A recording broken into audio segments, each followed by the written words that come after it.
Ahoy hoy viewers! Tonight, on a very special Manic Media Dream, we wrap up the Scream movie ranking series, with Scream 6 putting an end to Ghostface's reign of terror. Until the greenlight another sequel, that is. We'll be sticking to our handy-dandy bias-limiting slasher media rubric to see how Scream 6 does in ending the franchise, so far anyway, compared to movies that have come before it. Check out previous rankings by clicking the link at the top right or heading over to my channel and searching for the Scream Movie Rankings playlist.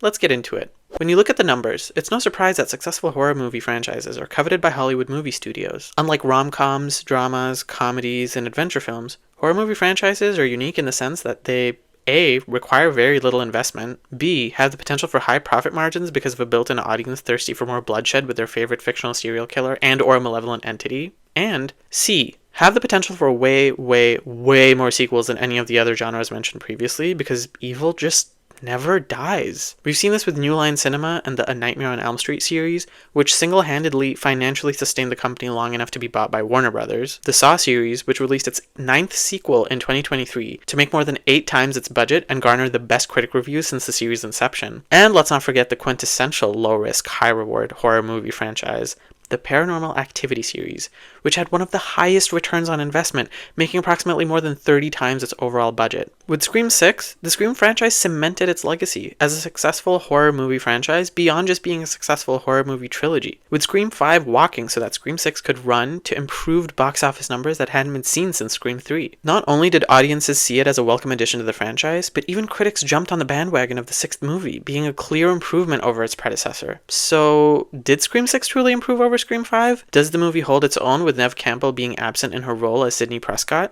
If it is the last movie in the franchise, does it go out with a bang or with a whimper? Let's find out in 1, 2, 3, 4, 5, Scream 6, or Scriivy, which is interesting because some of the logos for Scream 5 also made it seem like Scriivy. Yeah, they gotta do something better with Scream 7 if we even ever get a Scream 7, because otherwise it's gonna end up looking like Scriivy I. And people will think it's Scream 1, like they did with Scream 5, because it was Scream 5 without the 5.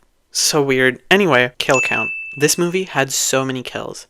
Actually, it had the most kills, with a total of 13 kills being executed, but before the credits rolled. Based on the math with which I've been assigning kill count numbers, this movie is the only movie that deserves the 5 out of 5 for kill count. Creative kills.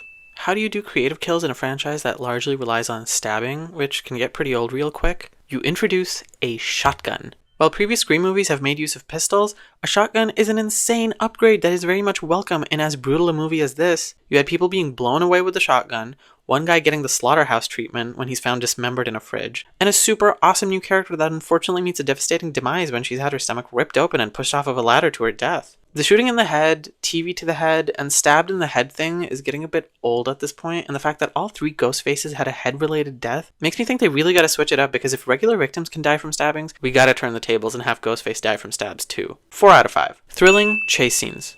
Another major improvement over Scream 5, where the suspenseful scenes were timed just right, and one where we got not 1, but 2 chase scenes. There was the iconic bodega chase scene where Ghostface is dodging bullets like he's Keanu Reeves, and then the chase scene with Gail in her apartment complex that makes me want to casually sport athletic wear in my place of residence because she was serving in this fit, let me tell you that much. Run, bitch! Run! I'm giving it a 4 instead of a 5 because of the stupid choices they had Gail make during this chase scene, such as just leaving a locked room because, like, the scriptwriters just wanted her to? She's not dumb, y'all. She's Mother. 4 out of 5. Realism. Remember when Billy and Stu were the killers and we were like, oh yeah, that's something that could totally happen in a North American high school? I know I do. Remember when Billy's mom was a killer and partnered with an active serial killer to get revenge? A bit soapy, but the delivery made it palatable. Remember when Roman was randomly Sidney's brother and was responsible for the events of all of the Scream movies? It's getting a bit ridiculous, but again, delivery is where it matters, and Scream 3 saved it, in my opinion, from being a full-blown soap opera. Because of the delivery. The thing with horror movies is, there's only so much suspension of disbelief you can have before you start spending a little less and start being like, okay, this is bonkers. One family member connected the original killer? I get it. It's new and it's fresh. That was Nancy Loomis. Another one connected the final girl? Sure, I'll write it off as a genre-bending twist. But then Scream 4 follows up with Jill, a cousin of Sidney's. Scream 5 follows with a secret love child, literally full-blown soap opera nonsense, of Billy's, and up until then, I'm giving them the benefit of the doubt when it comes to my suspension of disbelief. But Scream 6, where you have not 1, not 2, but 3 whole family members of a serial killer from a previous movie avenging his insanity is where the floodgates got wrecked and everything about the franchise started seeming a little bit ridiculous. What Scream 5 got right with realism, this one completely ignored. Ghostface is out here being faster than gunshots, taking a beating from an athletic dude, and being fine. Chad getting stabbed a bajillion times and surviving. Gail being stabbed for I don't even know how many times, but she's really giving Dewey's reputation of getting stabbed and surviving a run for its money. Sidney playing a role in Richie's death and not being targeted by policeman Ghostface, who would be able to use his connections to track down Kincaid, and then Sidney. It was all too ridiculous. 1 out of 5 for realism. How long before they end up doing time travel at this point? The interesting thing is, while it was nonsensical, it was a hell of a lot more entertaining than Scream 5. Cast. The cast in this movie was way more cohesive than whatever the heck kind of dynamic Scream 5 had going on. Everyone looked like they actually got along and had had more time to understand their characters, which helped you care if they survived or not. Like, I legitimately found myself concerned about the safety of the Meeks twins when they were largely an afterthought in Scream 5. The newbies of Quinn, Ethan, Sam's love interest, the detective, and Mindy's girlfriend all had chemistry. It was great. Everyone played their roles perfectly, and should have been this well coordinated and comfortable with each other in Scream 5. And even though it's a disappointment that Neve Campbell wasn't around for this one, because what's a Scream movie without Sidney effing Prescott? Apparently it's a Scream movie in New York City, but really shot in Montreal. And honestly, it worked for what it was. 4 out of 5. Motive.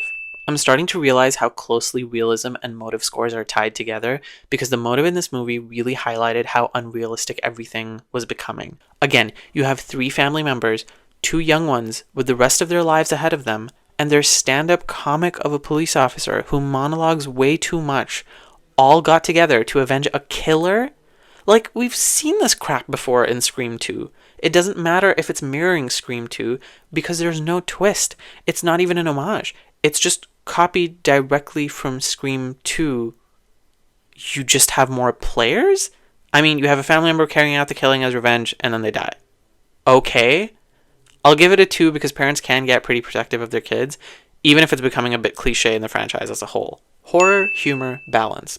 This movie was in a similar league to Scream 3 when it comes to horror, humor, balance, specifically more so on the horror side than the humor, but it did have like that humor spice there too.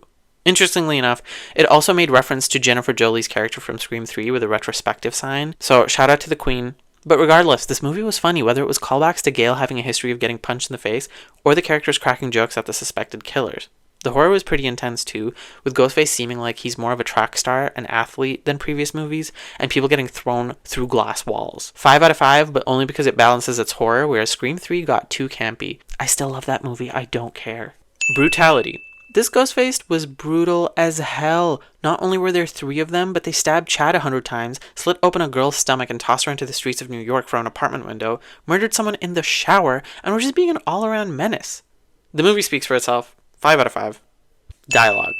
Again, no one does Kevin Williamson like Kevin Williamson, but the new writer is actually doing a pretty good job. Some standouts include Tara using Ethan's insecurity about being a virgin against him. I'm telling a fucking virgin. Mindy finally coming into her own and her dialogue reflecting that instead of it being Randy 2.0. I hear you're a horror fan. It's been said. Best Friday the 13th, Part Final 2. Chapter. I had a crush on Corey Feldman. Okay, respect. Psycho 2 is Underrated. And Kirby's exchanges with Gail echoing sentiments similar to Gail and Jennifer's relationship. She's a child. When did they start letting children into the FBI? I have a gun, Gail. Okay, fine. You're gonna want to see this too. 4 out of 5. Pacing. The pacing was far better in this movie compared to Scream 5, but I did find myself getting bored here and there. The movie definitely seemed a bit more stretched out than it needed to be, and it makes me wonder if it was because they had to remove scenes of Sidney being present in the movie, and then fill in the missing blanks with other people in the cast. But it was okay, so I'll give it a 3 out of 5. Drum roll, please. Tallied points equal to a 37 out of 50, which is a 74%, and a C, which is far better than Scream 5. Honestly, this movie definitely deserves to not have a failing grade because I really enjoyed watching Scream 6. It seemed very different from what we've seen before, but at the same time was very much grounded in that same world with characters that we've come to love and appreciate. I tried to eliminate as much bias as I could, and these are the results with a grading scale. If we never get another Scream movie, this one had a perfect enough ending for all the characters involved, and I especially liked that there was no cliffhanger. Tara and Sam work out their issues and move on with their lives. Sam finds someone, Tara finds someone, Chad finds someone, and also survives for the 3,000th time. Like, no, really, scientists gotta study this man. Mindy also survives another face-off with Ghostface that her uncle couldn't his second time around. Sydney's done with everybody's BS and just decides to not show up and leaves everyone to deal with this mess as she should. And Gail survives for the 6th time. Oh, and don't go anywhere, because we are definitely going to be ranking way more horror movies in this channel. So make sure to hit that subscribe button for more media-obsessed videos that talk about Scream, other horror franchises, and much, much more. Give this video a like if you enjoyed it, and I will chat with y'all later. Have a good one. Bye.